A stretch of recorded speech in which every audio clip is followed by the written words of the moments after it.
Earlier in your lesson about Sabbatai Zevi, I think the lecture was called A Faith of Evil. You mentioned how the Spanish Inquisition, right, that was around 1492?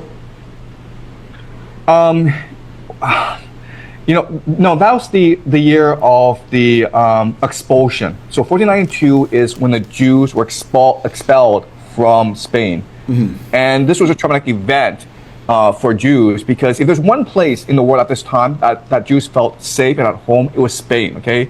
Spain is the origin of the Sephardic Jews, right? Under Muslim rule, because Muslims allowed for faiths to coexist. Exactly, right? But then when Spain was reconquered by the Christians were not as tolerant, and the Christians were like, you either convert or you leave, okay? So a lot of people were kicked out, and they were sent to Ottoman Empire, which did welcome them, but then a lot converted. And this is a very, very traumatic event in the Jewish faith, which led ultimately to Sabbatai Zevi, right? Because now you have a problem, like, what do you do with these millions of people, of Jews who converted to another faith? Do we forgive them? Do we punish them? What do we do?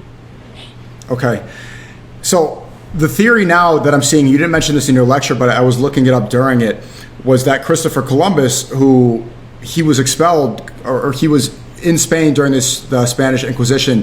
Do you believe in the theory that he was actually a crypto-Sephardic Jew, and that he was there to find the New World in order to find a project for Pax Judaica?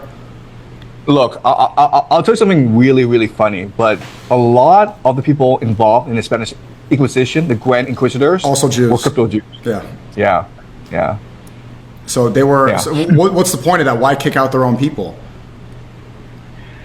I mean, it's all part of God's plan, right? I mean, the people are being molded; they're being tested. I mean, like, what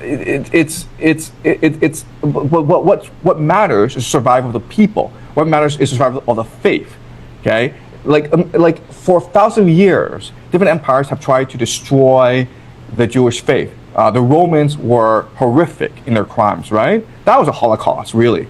Like 3 wars that killed millions of Jews. That was a Holocaust. You have the Babylonians. So you have these different empires that try to destroy the Jews. So what matters, okay?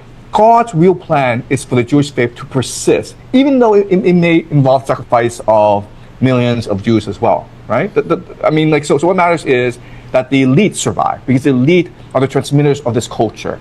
And if it means that the elite have to convert and then sacrifice their people, well, then that's part of God's plan. Okay, so do you think that Christopher Columbus was a crypto Jew?